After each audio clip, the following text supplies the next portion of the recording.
Hi, everybody. Welcome to the next episode of Catalyst Storieroad. My name is Philip Gilpin Jr. I'm the CEO and Executive Director of Catalyst. During this live hour, if you want to ask any questions, put them in the comments box here on YouTube and Facebook. And I'll be working behind the scenes to get to as many of those as we can later on in the hour. And at this time, I'd like to send it over to our host, Mary Lynn. Thank you so much, Philip, and thank you all at home for joining us this evening. I'm really excited to get started with this chat because these women are awesome. So let me just dive in right away with a little bit about each person. And as I do say your name, just give a little wave right now, ladies. So first up, I'm going to talk about Erin, Maher, and Kay Reindl. Erin and Kay are a talented writing team who met during their time as assistants at Universal. Since then, they have gone on to write a long list of shows, such as Swamp Thing, Dead of Summer, Haunted, and Freakish. Next, we have Kristine Huntley. Kristine is a television writer who lives and works in Los Angeles. Her credits include 2-sentence horror stories for the CW, Sentient for Netflix, and Freakish for Hulu. In addition to television writing, Kristine also reviews books for Booklist Magazine, a pre-publication review journal. Kristine likes to pretend that she's well-rounded, but her main interests are reading and writing, so the claims may be exaggerated. And last, we have Margot Ye. A South Florida native, a first-generation Chinese American, Margot studied the craft of storytelling at UCLA's School of Theater, Film, and Television. Supported by the Alfred P. Sloan Foundation, Margot's short film Out of the Blue earned a DGA Student Film Award, LACMA's Young Director Art of Film Award, and 3 UCLA Spotlight Awards for Best Narrative, Best Screenplay, and Best Visual Design. Following grad school, Margot got a glimpse of the startup life while producing content for media tech companies such as Hulu, Google, Niantic, and Headspace. With enough stories to fill a Twitter feed, Margot left the tech sphere to focus on writing for television. Last year, Margot was selected for NBC's Writers on the Verge Fellowship, and she hasn't looked back. Thank you for joining me, ladies. Thank you for asking us. You're welcome. So let's dive right on in with this fun question. What was that first book, movie, or TV show that got you interested in the sci-fi world? Kristine, did you want to start us off? Sure. For me, it was discovering Star Trek in syndication when I think I was 7 or 8 years old, and I fell in love. I still remember the episode. It was the lights of Zetar, and it was these flashing alien lights, and I just got hooked, and quickly went down that rabbit hole watching Next Generation and Deep Space Nine. So that was my intro to sci-fi. Very cool. How about you, Erin? I actually probably got pulled in more through horror and fantasy than science fiction to start with. The first thing I really remember as a small child was being obsessed with watching really scary stuff, even though it gave me nightmares and drove my mother crazy. So the first thing I really remember watching was a movie called From Hell It Came, which was about a tree god or monster that killed people, walked around this island and killed people, and it terrified me, and I was completely hooked after that. Don't ask me why. It also gave me my fear of quicksand, which I still have. That is a horrifying thing. I get it. How about you, Maggie? Well, I can tell you what didn't draw me in, and it wasn't because it wasn't a good show. It was because my uncle wanted to force me to watch it.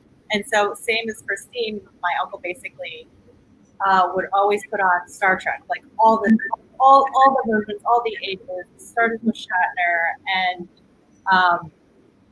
as like a 5th grader, I was not like immediately drawn in. It was just like, okay, we're on Uncle Jimmy's agenda now.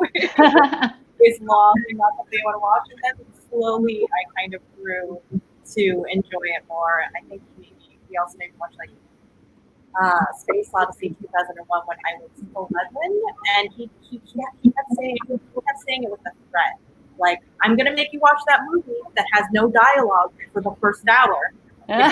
You know, sit down in your seat. So finally, he made good on that. But what started out as a chore eventually became a passion. Interesting, yeah. And how about for you, Kay? I'm going to date myself a little bit here, but Star Wars, which I knew nothing about. We did not have a movie theater in my hometown, and I hadn't heard of the movie at all. And a friend of mine had seen it and said, I saw this really cool movie. And I said, what's it about? And he goes, oh, a guy who saves a princess. Literally, that was all I knew going into it.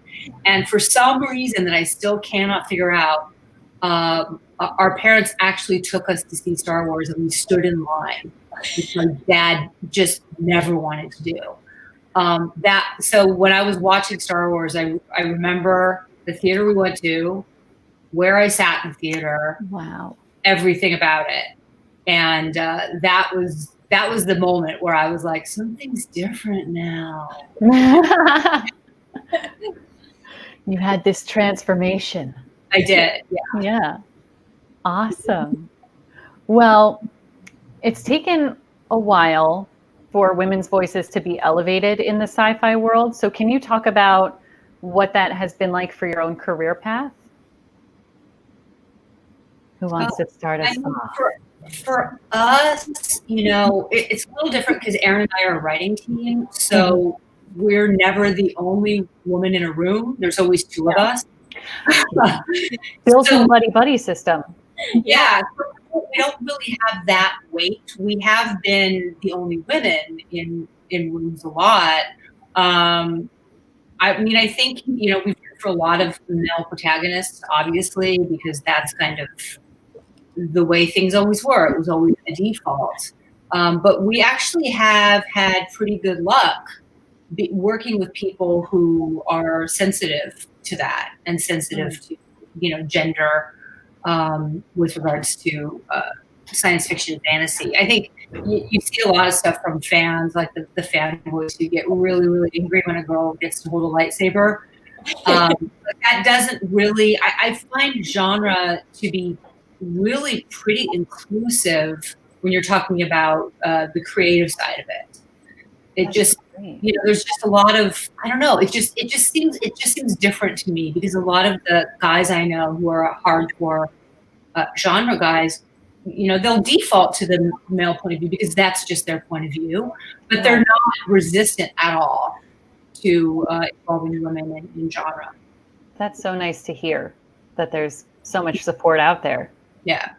Kristine, you didn't have the buddy system. So what was that like for you? But you were friends with the buddy system. So that helps.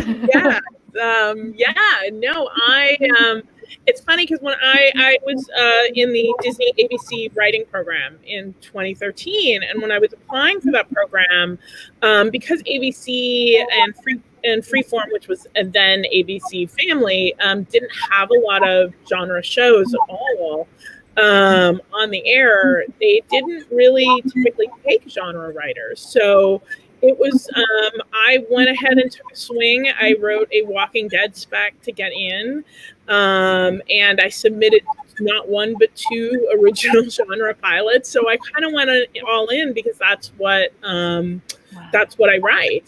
So it was really cool because my year, they actually took two genre writers, myself and another writer, and it was really cool. It felt like it was an exciting time. They just premiered Once Upon a Time, so they were sort of getting back into genre after having been obviously the network that put Lost on the air. So it was a good time, but it was definitely, I have only been the only woman in the room once, and it was a very small room, but it was definitely a different experience, because I've been very fortunate to work in rooms where there's definitely been more than one woman, if not female dominated rooms.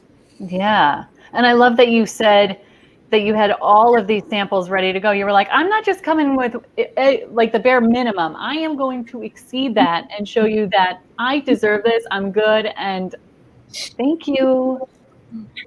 Yeah, definitely. I certainly, I have, now that I've been writing more projects, I definitely have some non-genre scripts, but my heart is, with my genre projects. I definitely, not to say I don't love the other ones, but I definitely got my start as a genre writer. That's where my passion is.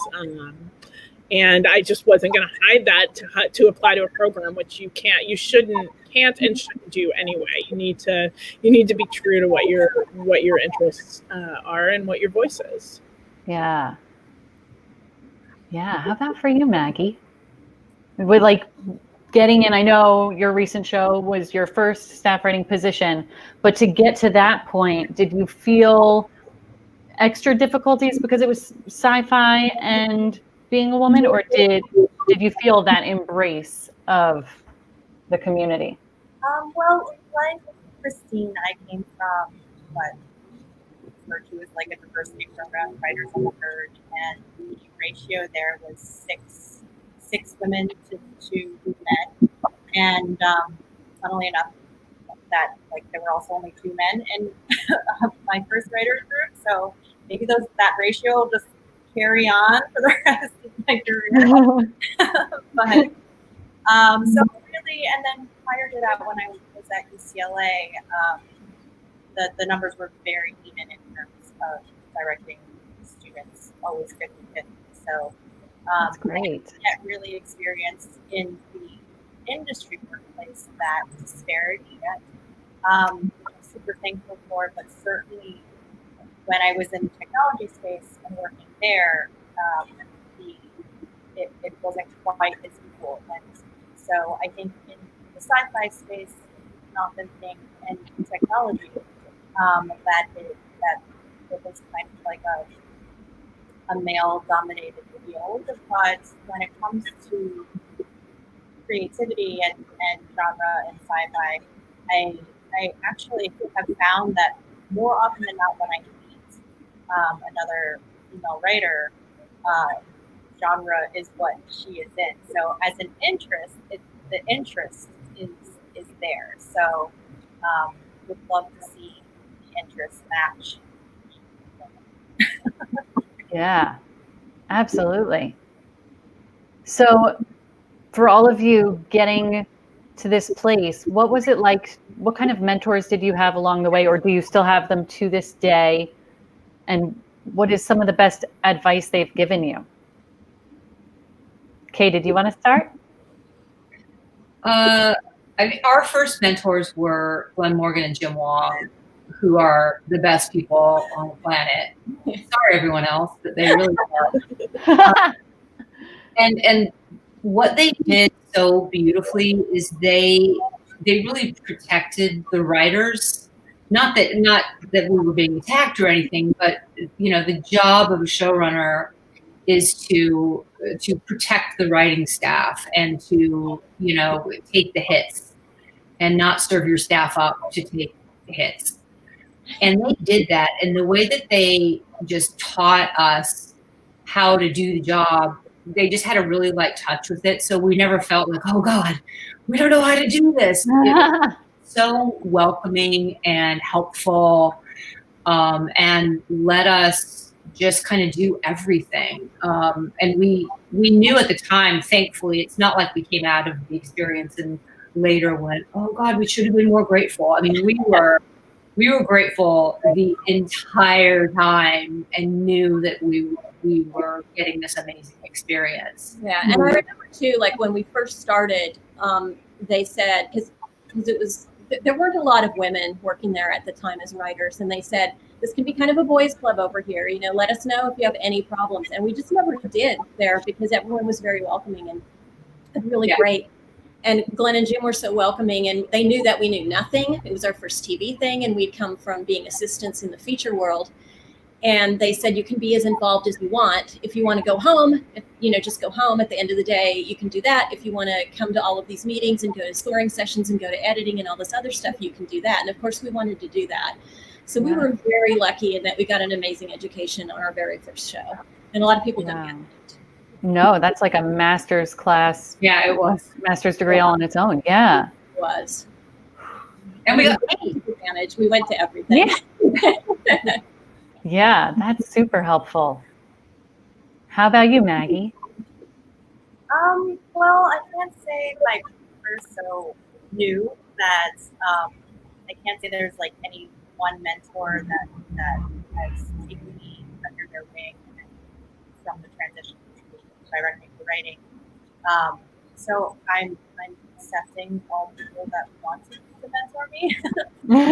To be a new mentorship that I'm in is the WGA has a great program where they set you up with a WGA mentor, and I had the great fortune of being set up with Snyder, who is currently on The Handmaid's Tale, and it's insane because she or The Handmaid's Tale is actually the spec I wrote to get into the NBC program. So the match couldn't be better, and just learning so much from her in terms of how to kind of like navigate your career while also learning how to stay creative in uncertain times as of late. So yeah. That's beautiful. How about you, Kristine?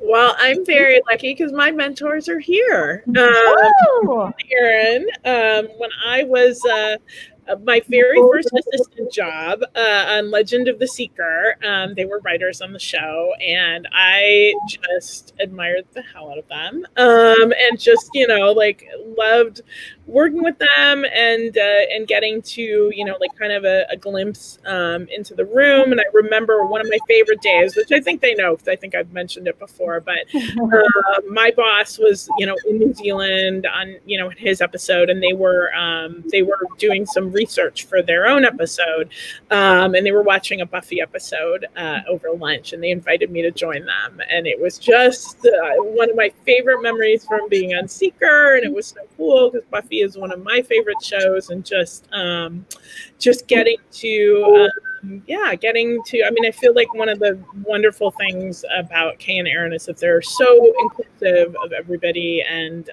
just really share in a way that I think not everybody does. And so I felt like I learned so much as a writer from them, and just how to be kind to people on shows, because not everyone is. So yeah, I feel very fortunate, and we've been friends ever since. Yeah, and I like we were able to hire Kristine. We hadn't worked with her as a writer, and we were able to hire her on Freakish, and she just killed it. Like, she was so phenomenal, and we were just like, we got to hire Kristine. It was so exciting.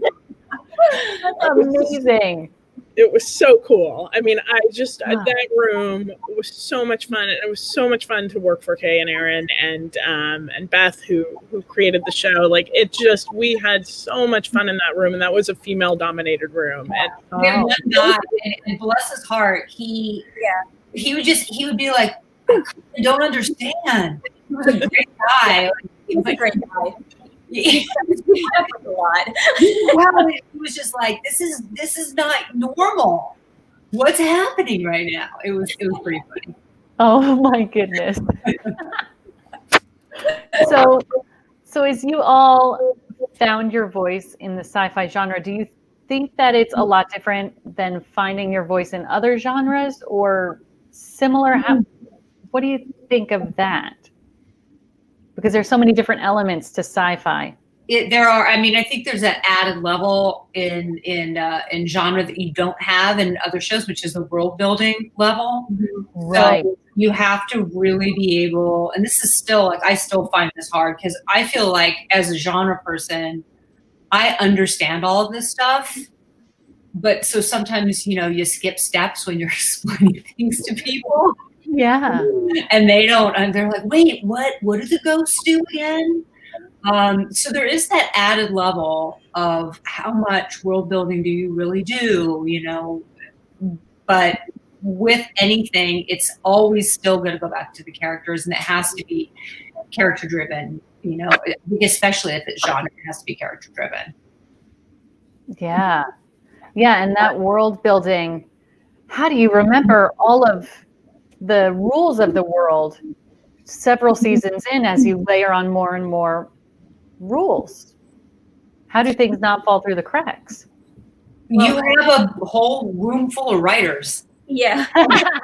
Hopefully you have great assistants. Yeah. Keeping track of all that stuff for you, so that you could go back and go, hey, back in season 1, was there a thing?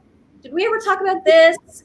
and they can pull that up and let you know, yeah, we did talk about it, or no, this is open, we can do whatever we want with that. So hopefully, yeah, you have records and someone who is better at keeping track of that stuff than I am.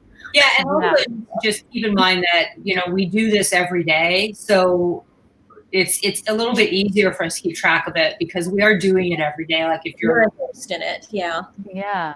Yeah, and I think too, one person might not remember, but another person will. So if you have a whole room, like somebody is going to remember. True. Yeah, Maggie, for you being in your first room, was it more difficult to remember all the rules of the world because this is not something that you just created on your own, where you've been meditating on it or just developing it on your own for a while? You're here in a room with other people, other thoughts and ideas. What was that like for you?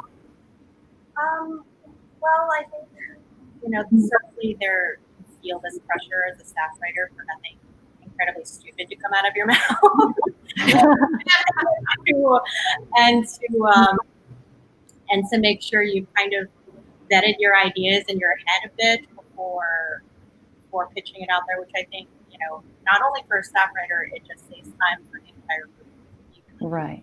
The point. So there is this pressure to kind of have this running ticker of like what all the current rules are, because they change also. So it's kind of it's a little bit of a moving target at times. So it's not only keeping track of what are the rules of the world, but what are the rules of the world today or in the past 30 minutes. I think it, as long as you're kind of staying present in the room, present in the moment, and always listening, because I think, and also if you're doing that sort of self-filtering, you can fall prey to not being a good listener and staying abreast of where the tide is going. That somehow, it sounds like this gargantuan task, but be present, but be thinking of something else at the same time and multitask. But it is kind of all of those things. But it's been a great learning experience being in my first group, because I just surrounded by some of these lovely people and other great writers that even if I were to kind of something stupid were to come out of my mouth, I would get that. Yeah, it was a very supportive room. This is a supportive environment, which I'm so thankful for. Yeah. Well, I think that's a good transition into getting in the room. For a lot of our viewers, that is this idea that they just don't know where to begin, how to get started, what is the magical formula. So Kristine, you already started talking about how you met Erin and Kay while you were an assistant.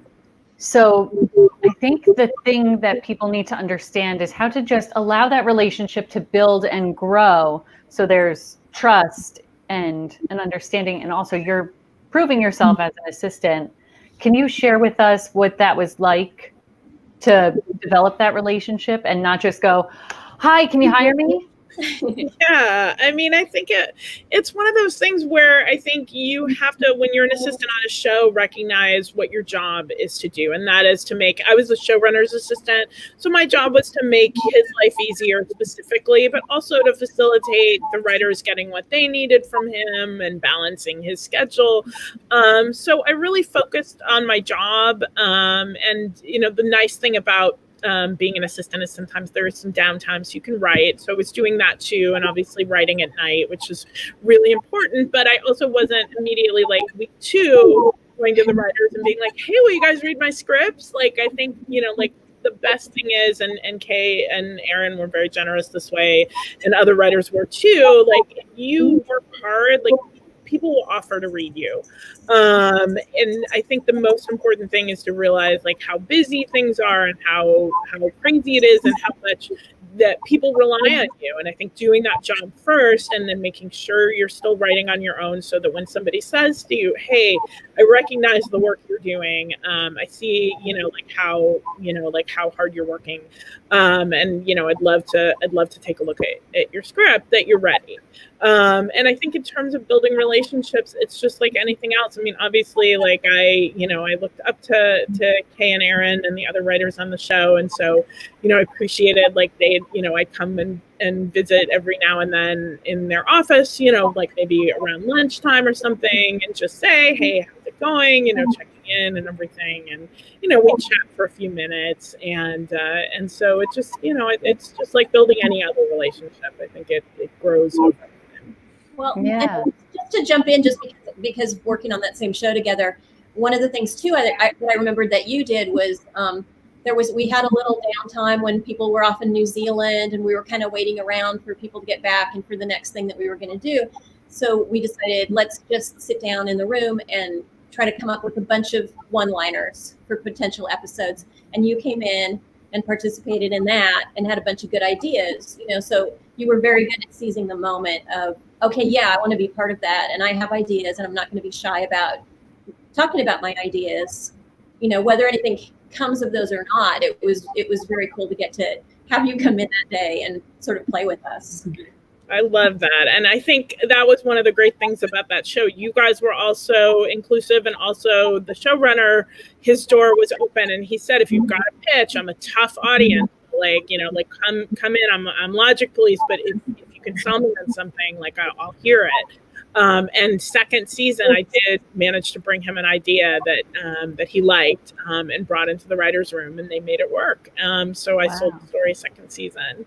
So it's just about, seizing those opportunities and knowing when not to overstep to, like, I didn't walk into that room, I hope, and give 50 million ideas, but, like chiming in, when you can. I think those are important because, that's where you can shine and show people that you are ready and that you are thinking about the show. And one thing I'm just going to sidebar stress, because I've heard about people not doing this. If you're on a show, read everything, read all the material, watch every cut that you can. Like, if you're an assistant and you want to move up, know that show, because you never know, like, when it can be helpful to somebody to be able to jump in and be like, oh yeah, that guy actually, broke his toe in that last episode, and maybe we can follow that up here, something more than that. But that's a terrible example, but like something like that. Like, so just, absorb everything, because it will make you a better writer. Why wouldn't someone read all of the scripts of a show that they're on? Part of what has been happening is that people are going about it backwards. They want to get into a room. They just want to get into a room, right? They want to be an assistant, then they want to get into the room, because that's what's supposed to happen. When we started, TV there weren't as many people kind of clamoring to get into it. There weren't writing programs. There wasn't really the assistant promotion process that there is now. So it was kind of the Wild West in a way. And really the only way you could get anywhere was to make sure that if somebody asked to read you, you had the best possible sample to give them, and you had a second one. So that's the most important thing. And I think there's so much out there. There's so much noise about, the programs, this and that, and networking and all the stuff, that if you're out there networking before you have the best script you can possibly write at that moment, that's a waste. Because if somebody says to you, great, well, what can I read? And you go, oh, well, I don't really have anything right now. That's it. Yeah. Blow that shot. Don't do that. I just want to jump in too, because talking about assistants, and a lot of people feel like that's the only way in now. And if you don't get an assistant job, and some people feel like, well, that's not what I'm great at. And there are so many programs now, and I know they're very competitive, and people get discouraged and say, I don't want to submit to the programs because I don't think I'll get in. 2,000 people are going to submit and they're going to pick 8 people, and I don't feel like I have a shot for whatever reason, do it anyway, because you don't know who's reading you. Kay and I have read for a bunch of these programs. I have a list of people whose scripts have impressed me. Even if you don't get into the program, the network executives are reading you. You know, just get your work out. If your work is good, people will notice it, and they will, you know, shoot you an email and want to talk to you. Yeah, and everything is experience. And I think some people are too focused on the result and not focused enough on, you know, building themselves as writers and building their voices. I think is so important, because we read for these programs, you know, we read submissions for shows, and, you know, you go through stuff and you're just like, here's people making the same mistake over and over again. Right. Yeah, I remember, Erin, being with you and Kay. I think we were grabbing coffee 3 years ago before I moved here on that visit I took. And you said that same exact thing to me. I really want people to hear that, because I think people are looking at this very small goal of, I need to get into that program, and those programs are super competitive. There's a lot of them, but, you know, but there are other ways to be imaginative and get your work out there, and think about, you don't think about whether I'm going to get into that program. Obviously you want to, but think about maybe 6 people are going to read my script, or 10 people are going to read my script that wouldn't have read my script otherwise. Anytime you can get somebody to read you without chasing them down the street, you win. If I have a mask on, can I still chase them? And there's also some idea that I've heard where people say, oh, well, writers who don't want to read good scripts because they don't want the competition and they don't want. I am so excited when I read something good. There's nothing better. Great. I read for a program last year, and I was reading specs, and there were a lot of bad ones. There were even more mediocre ones, but when I hit a good one, I was like, wow, it was exciting. It was so great to read somebody who knew what they were doing. And I was like, you know, like, I know those people are going to go somewhere. They might not have gotten into that program or placed in that contest, but as long as they keep trying, they will go somewhere. Yeah. You know, they're going to show up again at some point. Yeah. Right. And for those watching, how do they know that this is a good script? Because it takes a few scripts to get a hang of your voice and to get a hang of structure. So when is that moment when you're like, this is a good script, I am ready to show someone and get some notes on this? I still don't know, Mary Lynn. Darn it. I mean, yeah, just at some point you have to show your work to people. Yeah. Right. Yeah. Take the leap. Yeah, you just have to take that leap, and nobody's gonna be mad at you if it's not perfect. That's another thing I see. It's like I have to have a perfect script before I can send it out. Nobody has a perfect script. No. I mean, maybe some people. I don't know who they are. Right. I think they have Emmys or Oscars or something, but and that's, you know, the other thing is that I know a lot of people are in writers groups, and that's a great support system, but you can take it too far. And I've read a lot of scripts where people clearly took every note from their writers group. Knowing what notes to take and what notes not to take is a really, really tough thing to get. And you're going to take too many notes, or you're not going to take enough notes. You just have to, it's like everything's so visible now that people do think, I have to arrive perfectly formed. And you don't. Nobody's expecting that. When we're bringing someone into a room for the first time, we are bringing them in with the intent of helping them and helping. I mean, that's how we were brought up. You know, when Morgan and Wong hired us, we knew nothing, and they taught us. And that, I feel like that's part of the responsibility of a showrunner, especially, is to bring up the next generation of writers. Yeah. People there, hopefully you will work with decent people, and most people are, who are going to help you, and you're going to learn a lot. You don't have to be, you know, Emmy worthy the first day you walk into the writer's room. Yeah. Really. Yeah. One way. Oh, go right ahead. I was going to say one way to tell too, like, I mean, it is so important to have your network of people who will give you notes you can trust to give you good notes. And I think one way to tell that something isn't working is if you get the same note over and over, like if 3 different people who don't know each other, haven't talked, are giving you the same note, then it's probably something working. Right. You know. Right. But you always have to the other point, I think, have the hills that you're gonna die on and say, look, I'm not, like, I have a script where I've definitely tinkered with it a lot. I've even done a page 1 rewrite on it, and the one thing that I won't change is the 2 main characters' backstories. I'm like, that's who they are. I'm not changing that. It works. So I think it's a combination of a willingness to be flexible and really look at your work critically, and also to know what the heart and core of it is, and not deviate from that, because it would be a change that wouldn't feel true to what you're trying to do. Right. Yeah, thank you. Maggie, to loop you back in here a little bit, can you talk about that? Because your job before Sentient were you at Headspace at that time? I was at Headspace, yes. Okay, so can you talk about how you were creating your samples and that transition to leave Headspace, get a manager, get your first staff writing position? Can you share that with us? Yeah, totally. I really feel for anybody who is trying to get a foot in the door, but at the same time has to work a very solid 9 to 5, usually much more than 9 to 5 job, because it can definitely hold you back. There's not a lot of, it's hard to find writing time.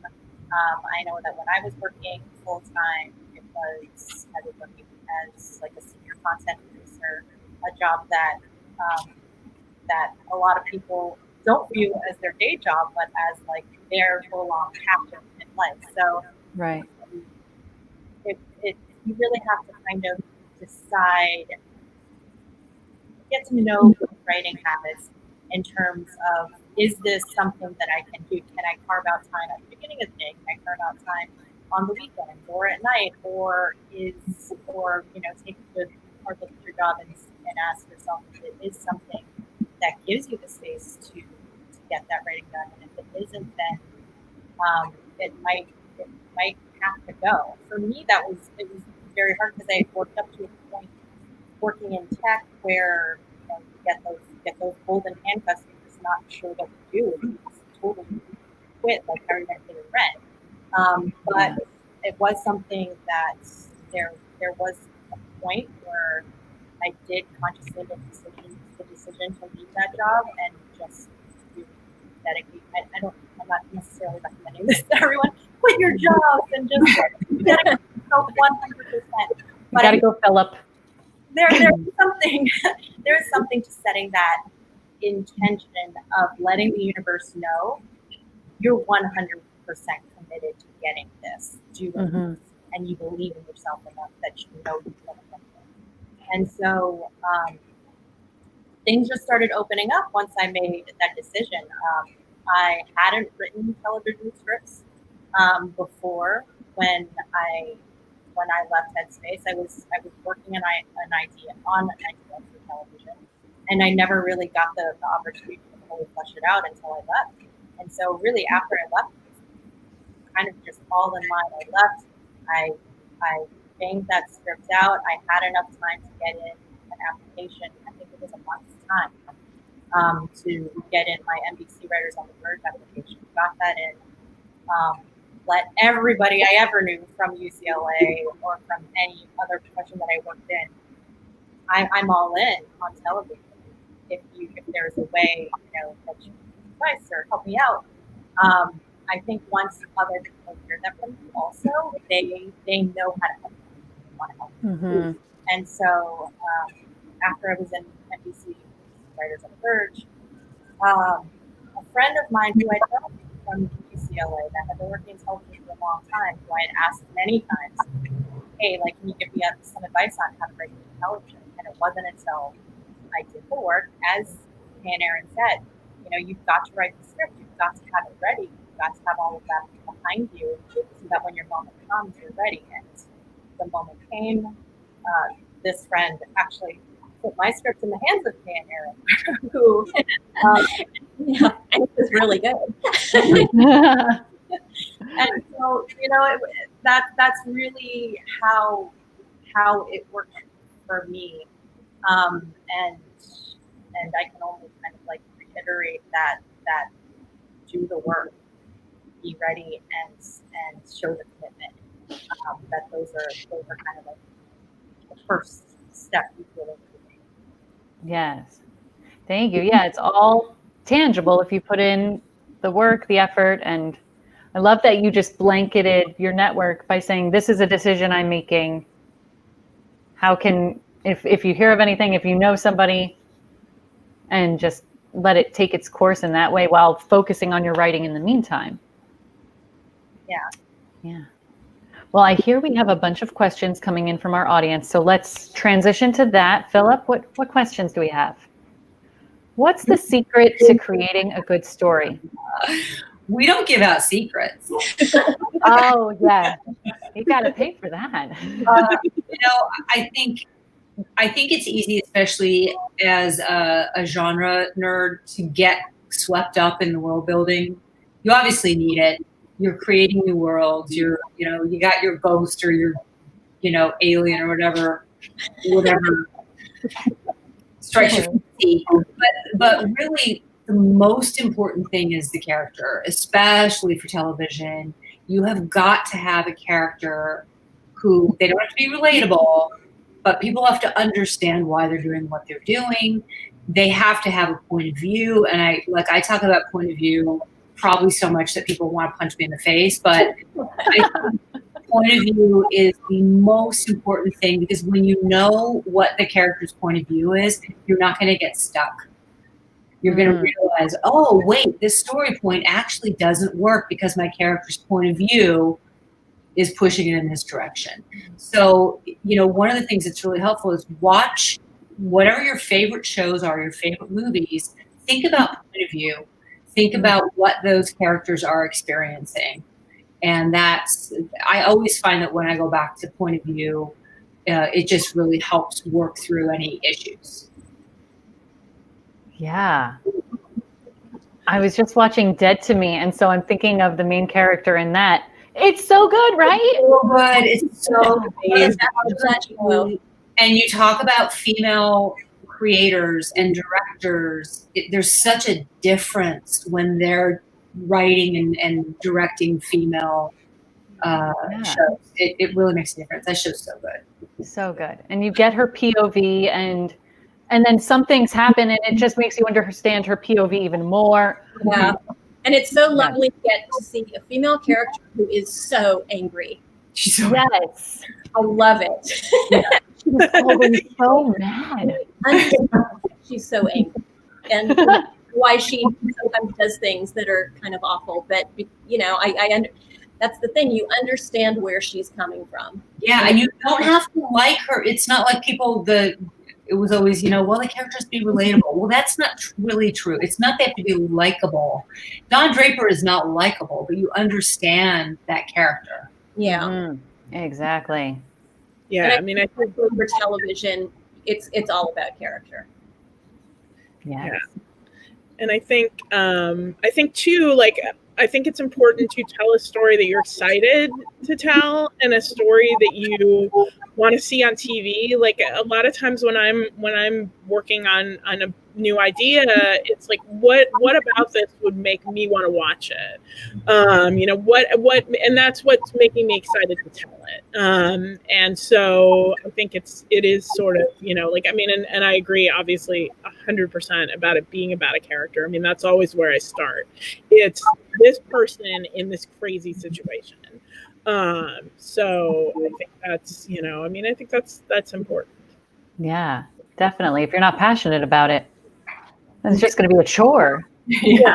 And also it sounds elementary too, but one of the most important things that it's also, why is your story starting here? Think about the beginning point of your story. Why is this the start? why is your character starting in this place? And that's really helpful when you're breaking a story. For me, it's just why is scene one? Right. Why, but it's kind of important. Yeah. Have you ever started writing something and realized maybe a few scenes in that should have been your scene one? Yeah. I mean, we've definitely rebroken a lot of stuff, for sure. But that's okay too. Like, don't be so afraid to start that you don't start. It's okay to just like go, well, this is a crappy scene as you're writing it. Like, that's fine. Go ahead and do that. Some people, they just have a hard time, doing that. But it's okay. Like, if you're sitting there and you're frozen and you can't write, just write something. Just break through that. You can always revise. Always. I mean, I've hacked stuff apart. I've cut scenes. I've gotten rid of stuff. I've trimmed stuff. A lot of times, I mean, with TV writing, it's really about being very succinct and really getting to the heart of what any scene is. So sometimes you might start a scene too early and be like, I'm cutting these 5 lines. Or you might go on too long and be like, I don't need them saying goodbye to each other. You never need people saying hello, and you never need people saying goodbye. I always have that, and I for some reason, for me, it's just easier to get into the scene, but then I always go back and cut that crap out. Or I cut it out for her. Or Erin cuts it out for her. Buddy system. Amazing. Thank you. Let's head to the next one, Philip. Question for Erin and Kay. Is Swamp Thing being picked up for season 2? No, it's not. And we're so sad. No season 2. Oh my gosh. I hope the rest of the questions are going to run the first season, which is great because people who don't have DC Universe can see it, but it's yeah, we're very sad about that. It was such a pleasure to work on. I think it was a good show, and everybody involved would have loved nothing more than to keep going. Yeah. It's gonna happen. Oh, sorry to hear that. So are we. Let's go to the next one. Bring it back up. Is there room for ensemble casts, or do shows require one lead character POV? I think there's definitely room for ensembles. I like ensembles. Yeah. You usually have a main character, but you can definitely go. I mean, you look at Dead to Me is basically a two-hander. Because you get both, you're in both those characters' lives. But there's definitely still ensemble stuff. Everything's not prestige TV. Yeah. Maggie, were you going to chime in too? I wasn't, but I thought to myself, well, if there isn't room, then I'm in trouble. I was working on an idea that had an ensemble cast, but I will say, it can be difficult for the beginning writer to manage an ensemble cast. Yeah. And I feel like ideas usually come out a lot clearer if you have it at the start. Have kind of like a tunnel focus POV to begin with. So it's not for the faint of heart, I can say. Yeah. Right. Yeah, that would go back to the discussion of world building. If you have 5 main characters, that's a lot. The worst thing is when you have to have them all in a scene. Yeah. Nothing worse than that. And it's bad enough to write one of those, but when you have to shoot one of those. Yeah. You have like 7 people that you have to cover. Yeah. Like, we had an ensemble cast on Freakish, which worked out great. I think that the trick is to make sure that you don't have too many characters. But right. I think it's all about the story, and it's all about the idea and whatever is the best way to tell that story. Yeah. The cast that you need, the number of people that you need to tell that story. Yeah, and don't worry about the rules. Like if somebody has probably said, there should only be one. You should only have one character. Like, you don't have to worry. There's no rules. It's just fun. Just tell the story that it works. Don't limit yourself right out of the box. Yeah. A lot of great genre shows are ensemble cast too. Think about Star Trek or Battlestar Galactica. Yeah. even Buffy. I mean, it might have been Yeah. Buffy or Angel, but their support, the characters that weren't Buffy and Angel were also really richly developed and Absolutely. story. I think Buffy's a really, really great example of an ensemble cast with a main character, especially since they took their time to develop that cast and develop their points of view through the series. So Buffy's a really good touchstone for that. And one of my favorite shows of all time is Twin Peaks, and I think there were like 50 people in that show. So. Yeah. Awesome. Well, we'll go to the next one then. Can you dive deeper into the notes process? What kind of notes do you see or give the most often? Oh man. Oh man. I mean, notes that you get are about people being confused. Which, if people are confused, then you really need to try to get to the bottom of why they're confused. Sometimes people will give a note and they'll say, I don't like this. And you're sitting there going, oh, what? That's not a helpful note. But a lot of times the note that you're getting isn't really the note that they're giving. So there's a horrible thing called the note behind the note. Yes. That's like varsity level TV writing. If you're the kind of magician who can figure out the note behind the note, sometimes it's easy. Sometimes you're like, oh, you're not seeing why this character is making this decision. But they're not really getting right at it. Like, you're the one who has to kind of pull that out.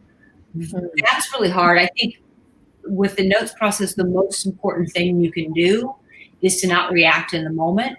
And you can say, yeah, I'll take a look at that. That's kind of the key phrase, because you do really want to think about it. Even if it's something that you're like, oh yeah, I totally get that. But just get some distance from it and think about it and let it sit with you. It's gotten very corporate because, everything is very corporate now. So the notes process is basically like, here are the global notes. Yeah. Which is it's kind of an exhausting. You're like, oh, here are the big ones, and then we're gonna go through all the little ones. But it's actually a nice way for the people giving you the note to separate out, like what they felt just as they finished reading the script versus the sort of little page notes or little, scene notes that they had.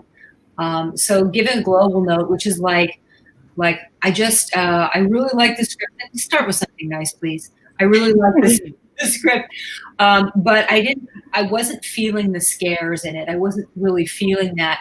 So that gives the writer sort of a thought like, oh, okay, I'm not feeling the scares. Then when you're going through the script, you can go, now specifically in this scene, I wasn't feeling, this jump scare moment.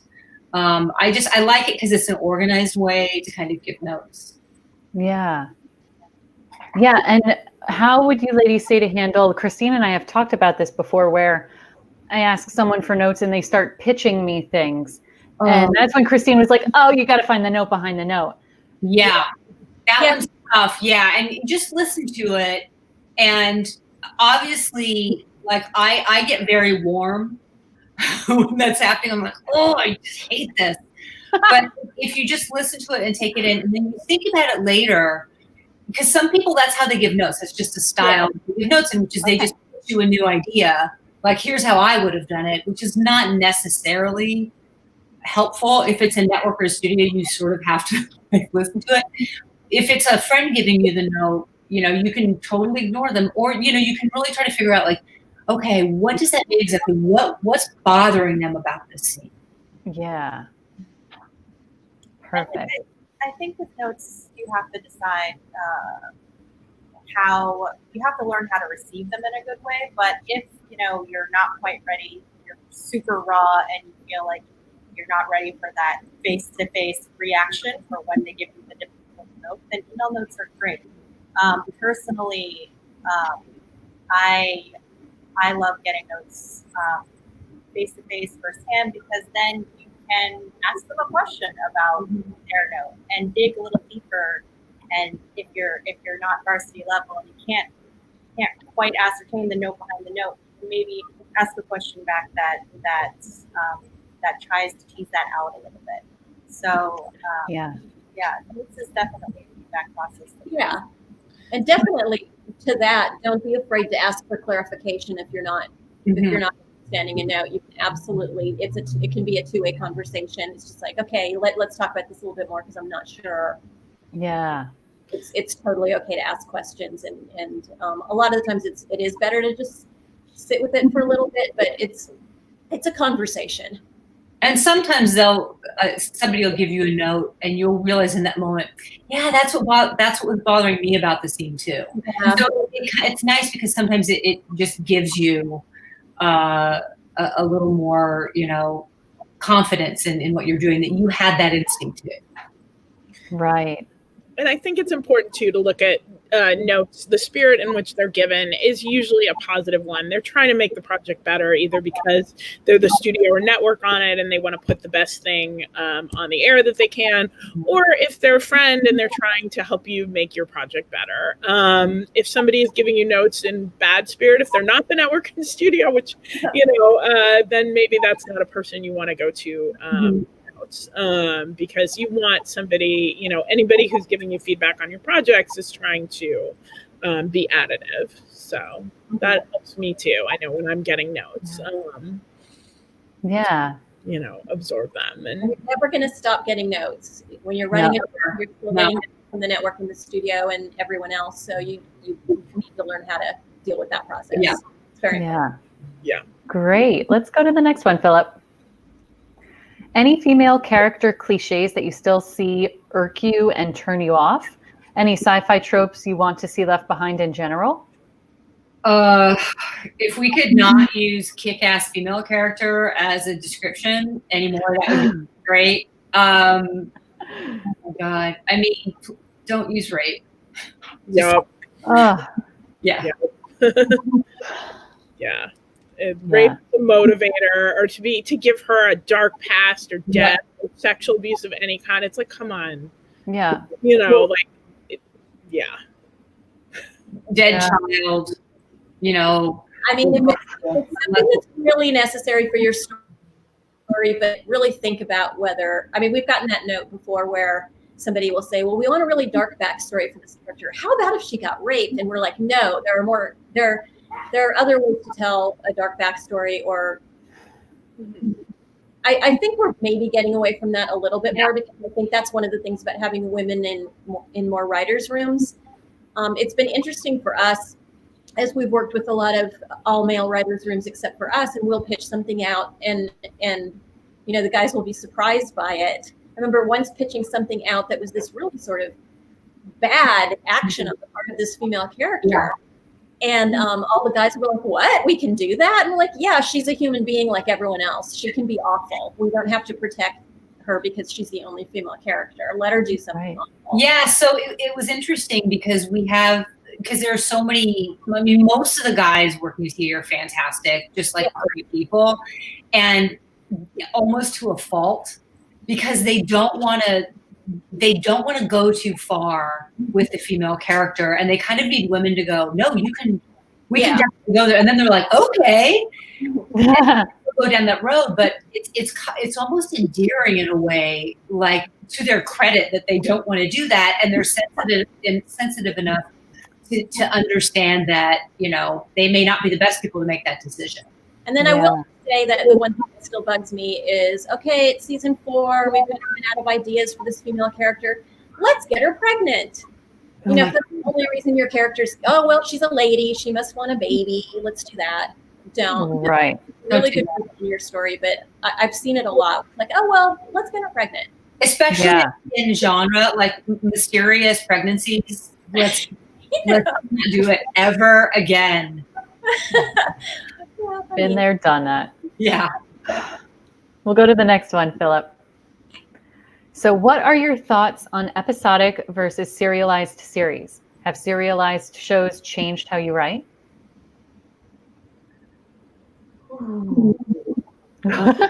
I love both of them. I miss, even in a serialized show, you can have episodes.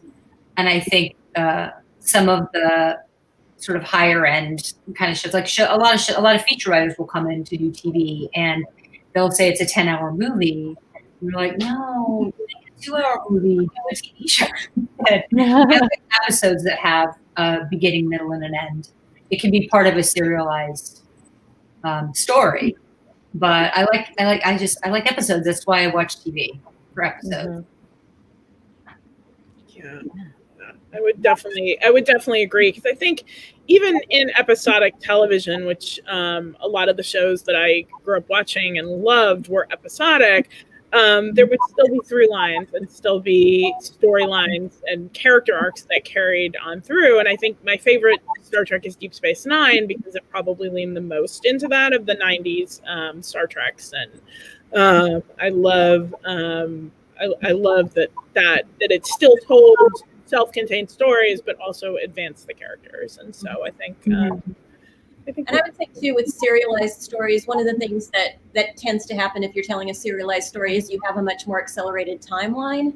Sometimes that can be great, and sometimes it's just like, I don't want to tell the story this quickly. I don't want the story to take place over, this short a period of time. It's hard to develop characters that way, and that's what television is about. It's about being able to develop characters and accelerated. We've worked on a number of shows that had accelerated timelines, and it's definitely tricky, especially when you are trying to develop characters and you don't have that much time. Plus, there's a murderer running around, so there's a lot to juggle. Right. But I love episodic. Like, I think Buffy's a great example of an episodic show with that's also serialized. X-Files is another one. I think those are great shows that just really balance those two things super well. Talking about a serialized show that really builds characters, we were talking about Dead to Me before. Yeah. And that's a very accelerated timeline, but the characters really have room to live and breathe because of the way that show is written and it's performed. Yeah. You can do it. And I think, as with regards to if serialized shows have changed how people write, I think it's a bit of a trap for new writers, because a lot of the serialized shows don't really have pilots, because a lot of them are just ordered straight to series without making pilots first. So your favorite serialized show may not teach you how to write a pilot. Right. Yeah. One of the greatest pieces of advice that I've heard just going to a panel with Glenn Mazzara talking about writing pilots, and he said one of the biggest mistakes he sees newer writers make is that they don't tell a self-contained story, a story with a beginning, middle, and end in their pilot. He said you can leave all the breadcrumbs that you need to show. Obviously, there's a series, engine there, but it's like you need your pilot to have a story, to have an arc for that main character or that group of characters, and that's always stuck with me. On a webinar I was on, they were saying that they hear writers say often, "Oh, that would happen in season 2 or 3," and they're like, "No, just get it all out in the pilot." Yeah. Yeah. You want people to get done reading your pilot, and they're like, "What the hell? Right. I don't know what happens next." Yes. All right, let's head to the next one. Many sci-fi shows have late season wild reveals and cliffhangers. What's your advice on writing these types of mysteries into pilot episodes without leaving too much out or telling too much? Oh. That's a good question. It's funny though, because a lot of times when you're starting to break your season, I don't know, things will change, over the course of plotting your season out. So you might wind up with a cliffhanger that's not at the end of the season, that's not specifically related to the beginning of the season. Yeah, and also when you're writing a spec pilot, don't hold anything because you're worried about a season reveal.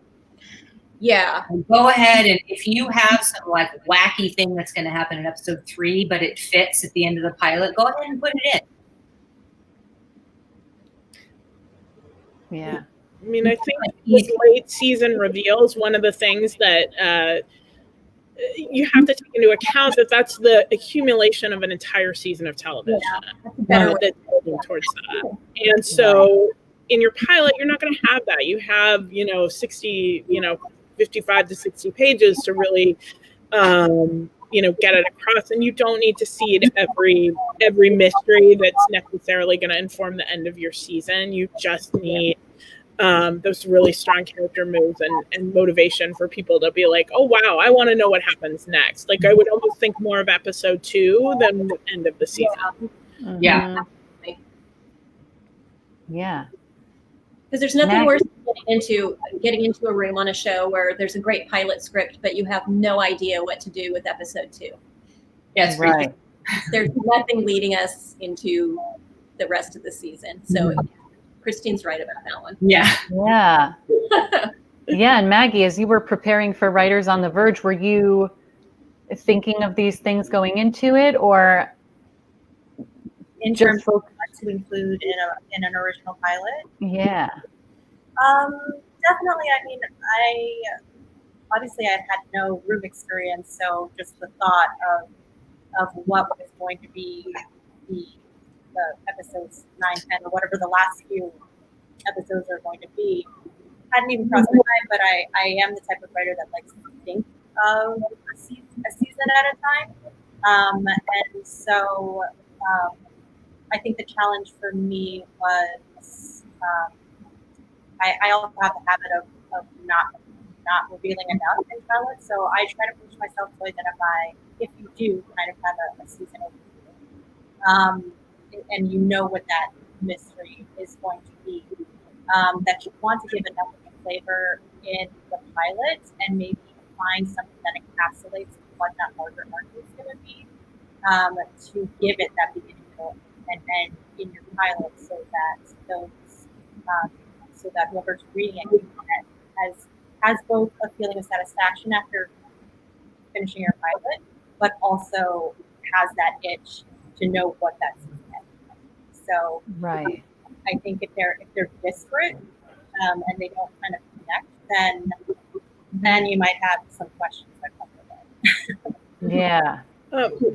One more thing to add into, I would say, when you're writing your pilot and thinking about how much to reveal, one thing that can be helpful is to go back and watch the pilot of a favorite show, and then so you know how that season ends, and you can see how much they put into that pilot. I mean, Buffy, of course, comes to mind immediately because it's a 13 episode first season, and it's a very clean first season. So I think just go to a favorite show and see how much they seeded, and how much it was about leading into the second episode or leading into the finale. Right. Great. Let's hop on over to the next question. What are your favorite sci-fi shows on TV today? Any shows you want to see rebooted? I can never think of an answer to this question when it is asked. And whenever you go to meet on a show or meet with an executive, they always ask you, so what are you watching? And then your mind goes blank immediately. Yeah. Right. I will say, though, I rarely want to see something rebooted.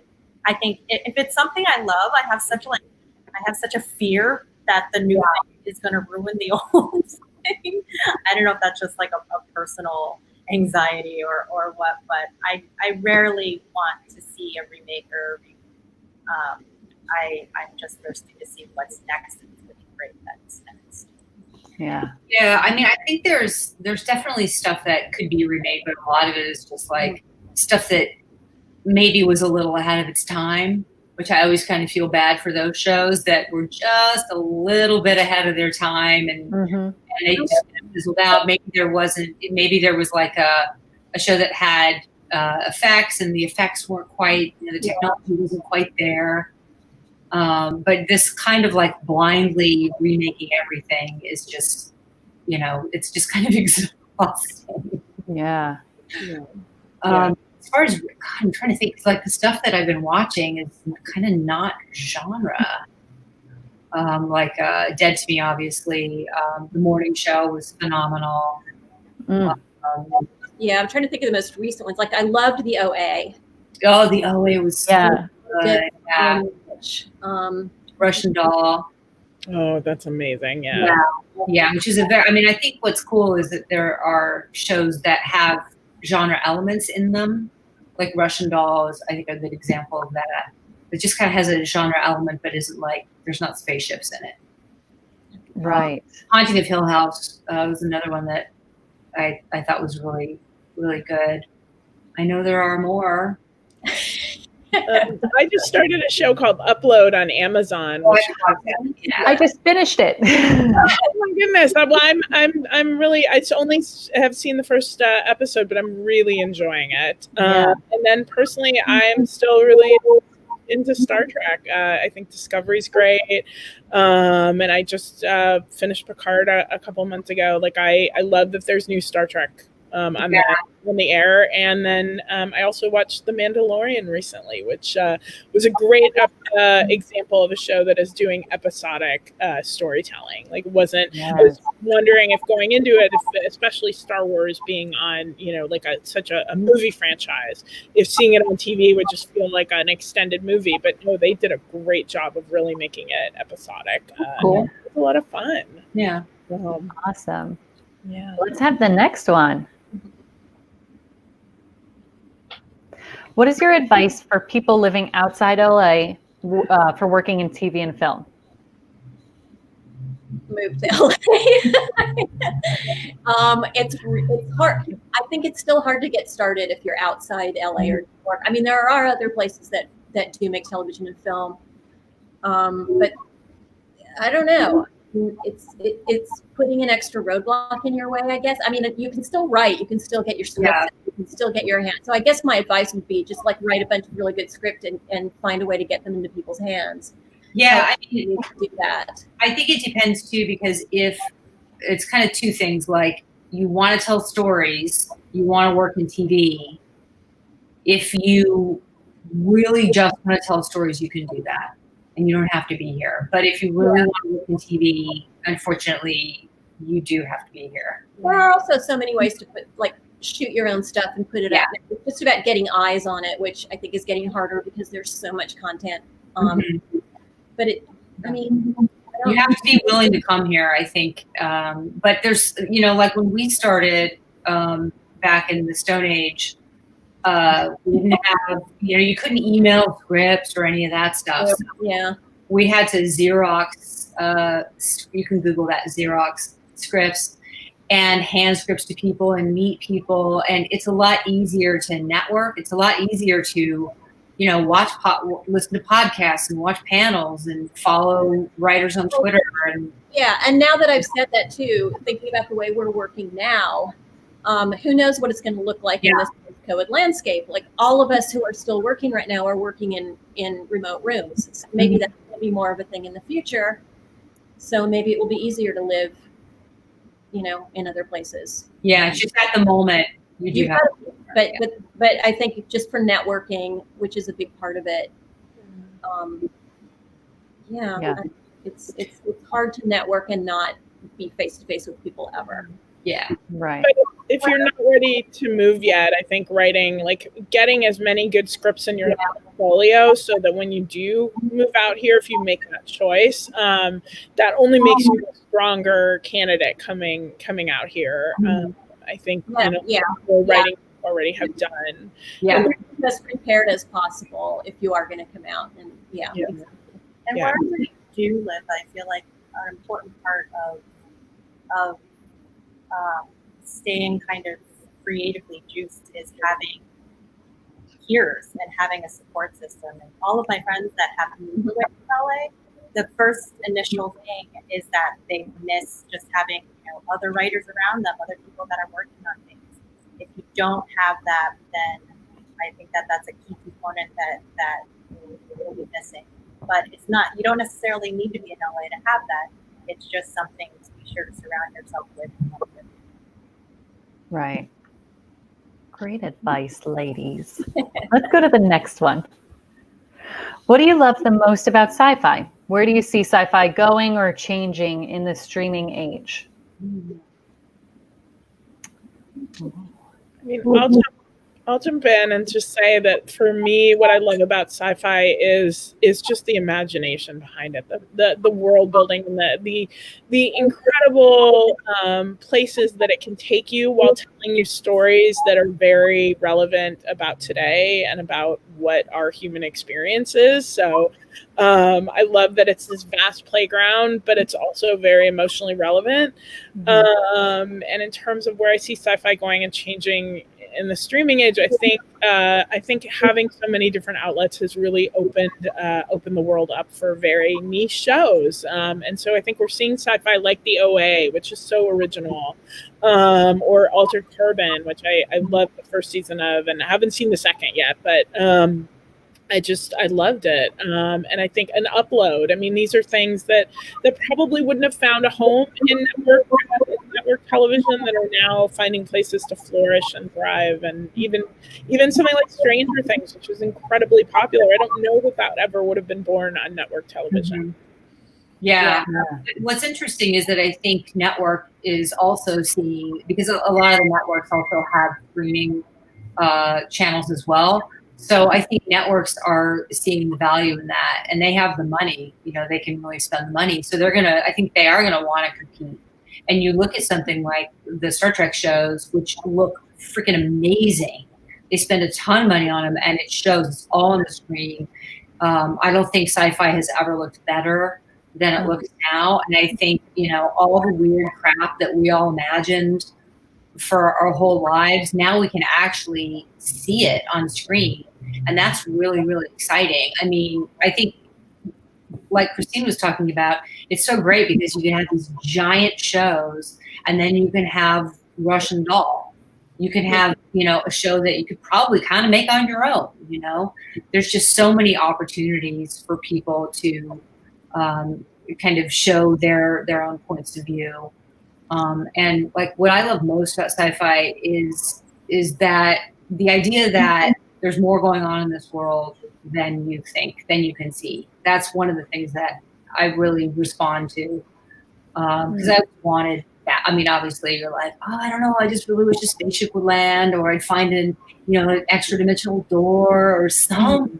I just want one of those things to happen. That's what I always love about it, is some poor person who, some Philip K. Dick character who just finds themselves, in some world going, oh, terrific. These are the stories that I love the most. Yes. How about you, Maggie? What I've always loved about sci-fi, and I never totally thought of myself as a sci-fi writer, because I don't kind of have like the pedigree that you think of when you think of like your sci-fi writer, but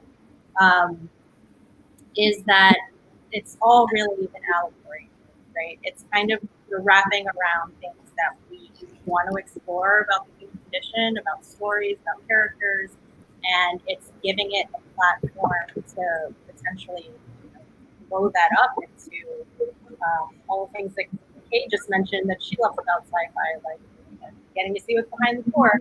That can be a great metaphor for the things that we feel in life and want to explore about life. So that's what I've always loved about sci-fi. So where I'm excited that it's going in terms of streaming and the proliferation of all the ways that sci-fi can present itself is that you get to see all the variations of sci-fi. It's not one monolith genre that I think is only one thing. It can encapsulate so many different flavors. And so I think a lot of people are going to find their way into like the sci-fi stories that maybe didn't think of themselves as sci-fi stories. Yeah, that's a really good point. I think you think about it as this genre includes both The Good Place and Hannibal. We didn't have that before. Well, a show that we talked about a lot last year was Years and Years. Oh yeah, which is a show that it's about all this new technology, but it's really about this family. So using genre to really shed light on humanity, and doing it in a really clever and different way. There are just so many ways to go with this genre. It's kind of infinite. Yeah. That's inspiring itself.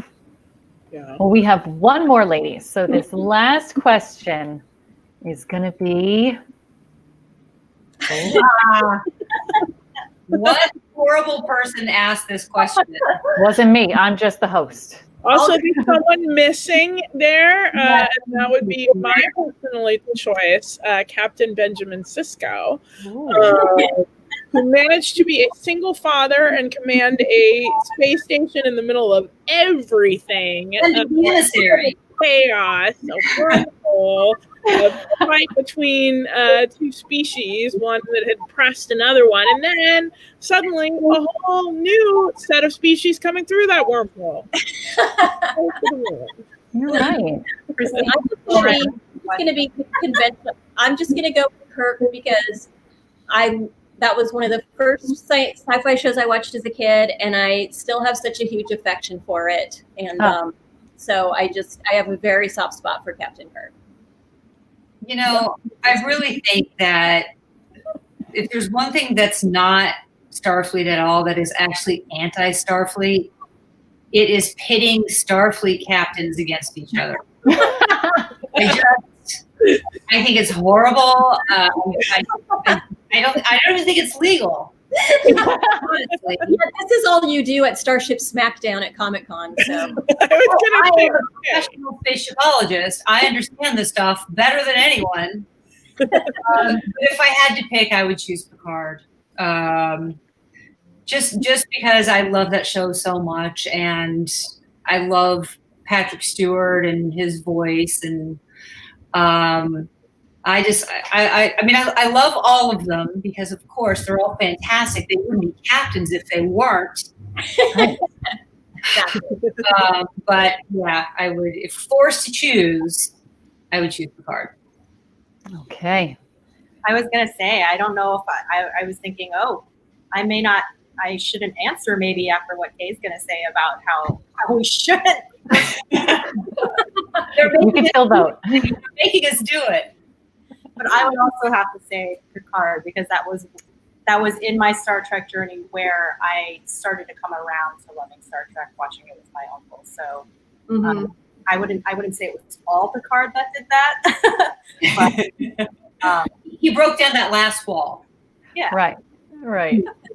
but for me, it's a little your first doctor. It's like, who's your first Star captain? Yeah. Right. Yeah. Well, there you have it, everybody. The votes are in. I hope that you feel very inspired right now and get to work on your next sci-fi script because the world is ready for it. There are no limits. Thank you so much for joining us. Thank you, ladies, for spending this time with me and for going over quite a bit with me. I really appreciate it, and I'm sure everyone at home does too. So everyone, enjoy your holiday weekend, and we will see you next time. Bye.